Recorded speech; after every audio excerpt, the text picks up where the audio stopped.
this is Roger Green, host of the Surfing the NASH Tsunami podcast. Today we are offering 5 conversations from episode 34, our discussion with Stephen Harrison and Mazen Noureddin reviewing important drug development presentations and posters from the EASL Congress 2023, plus a vault episode addressing a similar topic after last year's liver meeting from AASLD. This conversation starts with Jörn Schattenberg and Mazen Noureddin asking Stephen Harrison questions about the Fascinate study. After Jörn confirms that this is 26-week data from a 52-week trial, Mazen asks questions designed to challenge how enthusiastic Stephen truly is about the drug and the data, given a comparison of Fascinate results to recent FGF21 results in terms of liver fat reduction. Specifically, Mazen asks whether denifanstat feels more like an add-on agent as compared to FGF21s, which he describes as, and I quote, mainstream agents. Stephen replies by describing the need for what he characterizes as a plethora of agents, and also notes that injectables seem to produce faster drops in liver fat reduction and ALT improvement than orals, but that orals possibly catch up over time, almost a tortoise and hare phenomenon. He goes on from there to describe the ways he might use injectables first in more severe patients and then orals after he gets an effect, and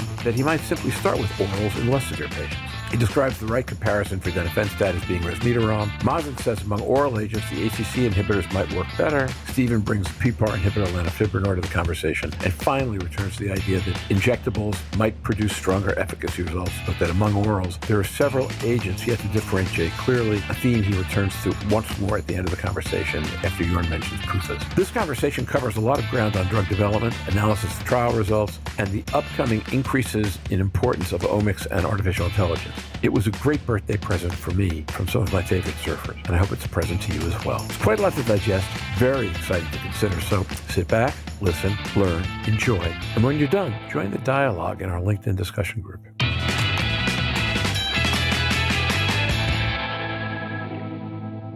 Stephen Harrison.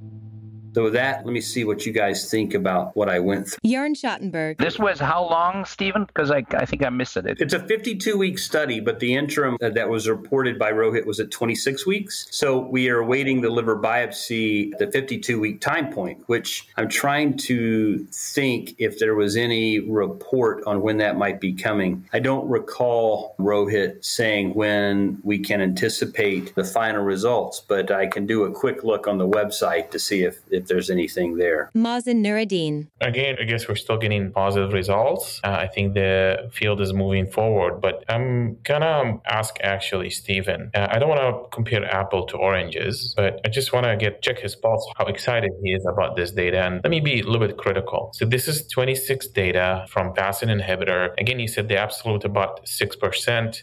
The relative reduction is 34%, and the 30% MRI-PDFF reduction got to 67% or so. And the first thing that I like to think about other significant results, and the first thing crossed my mind is the FGF21 since they had recent publications. I know, Stephen, you actually published the efruxifermin data in Nature Medicine, and the absolute reduction was not 5 to 6%, was reached up to 15%. The relative reduction was up to 70% compared to this 34% that they had here. The 30% reduction in that study you published was all patients, and the 50% were up to 88%. Vigozafermin also published some data on the effect of triglyceride, but they had, it was also Nature Medicine paper, not the New England Journal paper. It was also recent, and they reported the relative reduction 42%, a little bit less than for efruxifermin, and the 30% reduction was up to 88%. Let's look at the 30% reduction at least. Like efruxifermin, all patients achieved that versus vigozafermin up to almost 90%. And looks like to me the FASN inhibitor is falling short here. So are you as excited? Are you expecting less histological response? We know it's like things don't translate exactly, but does this come across to you as add-on agent rather than mainstream agent like FGF21s, maybe TH-betas, that they will come first to market and they will be like maybe like the metformin? Yeah, I think it's, first of all, it's important to understand where this, as you noted, where this fits into the context of the bigger picture. And also to think about, like there is with diabetes, a plethora of drugs targeting different mechanisms that likely will have utility in some patients, but not others. So it's nice to have a repertoire, if you will, of options for our patients. When I think about drug development, I tend to break them down into injectables versus orals. And I think as a general rule, the injectables are going to be a little bit more potent and certainly are going to have a faster impact, I think, on overall changes in the architecture in patients with fatty liver. So what we see with any injectable that we've studied to date where there's been a positive impact, whether it's FGF19, a GLP, or an FGF21, is you see rapid and sustained reductions in liver fat content as well as liver chemistry tests. Really, all the liver chemistry tests drop. ALT, AST, gamma GT, ALK phos, even total bilirubin in a lot of these trials. Whereas the oral agents tend to be a little slower to kick in. It's a little bit like the tortoise and the hare phenomenon. I think the injectables act more like the hare and the orals more like the tortoise, where if you look at data at 52 weeks, there's tending to be quite a bit of catch up with the oral agents, at least as it involves liver fat content reduction and ALT improvement. But it's still not quite where you would see an FGF21. So I like to look at these oral agents relative to other oral agents that are being studied in the field, not necessarily stacking them up to injectables, because I think they potentially are going to have different uses up front and maybe toward the back end of treatment. Let me dive into that a little bit. I think if I have a more advanced patient, particularly those with knocking on the door of F4, I might want to hit them hard and arrest their disease as quick as I can. And I think the injectables give us an option for that. And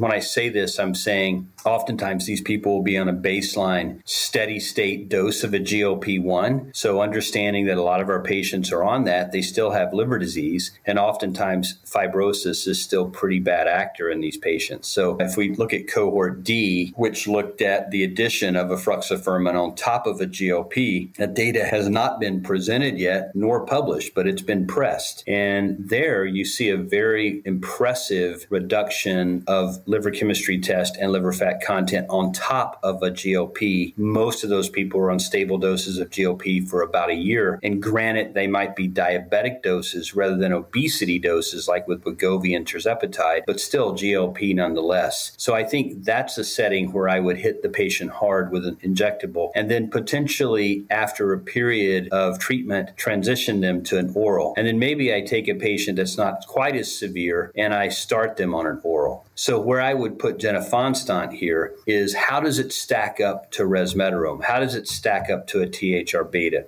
And, you're looking at 26 weeks. I don't mean to interrupt you, but let me complicate it more for you. So the ACC inhibitors, which works upper on the cycle, it seemed to me that they did better than the lower on the de novo lipogenesis pathway. Saying that, the side effects are important and the hypertriglyceridemia is different, as we know, between the FAST inhibitors and the ACC. Mm-hmm. So some people might argue with an ACC inhibitor, you might get more and you have another drug that will mitigate your dyslipidemic effect. So food for thoughts. Okay, so dive into that. Do we have any histopathology data on an ACC inhibitor? We're looking for that, but now you're talking about the MRI-PDFF data on the FASN inhibitors. So I wanted to compare the MRI-PDFF of ACC, which seemed to be very impressive, especially the Pfizer compound. I just want to think about it look at all agents and not just a solo agent, so people know where we're at in the field. And I argue. But that's good. And I think that's what makes this podcast interesting is that there's different perspectives. And again, we might as well just throw in Inventiva's lanifibranor here, as long as we're talking about oral agents. Here you have an agent that's once daily at the 1,200 milligram dose being studied for 72 weeks in phase 3. And albeit they used the SAF rather than the NASH CRN scoring system, but at the top dose, they had pretty good activity,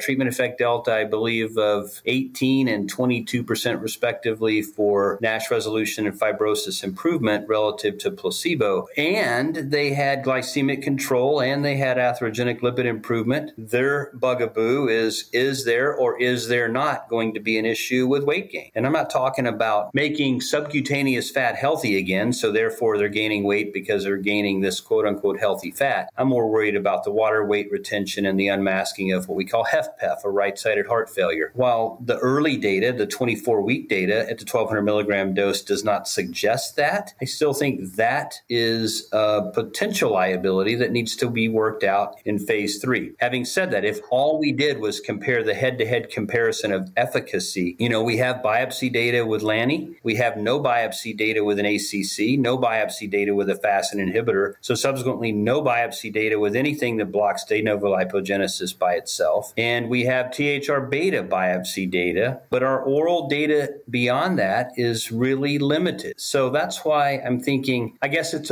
a way of coming full circle to your comment of where would we put denifanstat? And I think the answer is, I am almost certain I would be shocked if they have histopathology efficacy that matches either efruxifermin or pegozafermin. I don't think that's going to happen. Mazen's going to say something. So the one thing I picked up on and just going to throw in here quickly is the changes in PUFAs, right? So we think that potentially beneficial, and this is something that could be more towards the comorbidities in those patients. So if somebody's more towards cardiovascular disease, would we want PUFAs to potentially even affect his CVD risk here? Because I think this is one area where this could be useful. Or well, I think it could be. It's definitely going to be useful, right? If we're inhibiting any of the lipotoxic species, the oxidized phospholipids, the DAGs, the ceramides, I think in a positive way that's going to be helpful. But think about it. The FGF21s working through beta-klotho FGF2 and 3. I mean, they're targeting de novo lipogenesis, right? So you're getting that same, in theory, even though we don't have lipidomics yet, in theory, you're going to get the same knockdown. You look at the THR betas, you should get that, even though we don't have lipidomic assessment, by the fact that you're revving up beta oxidation and you're driving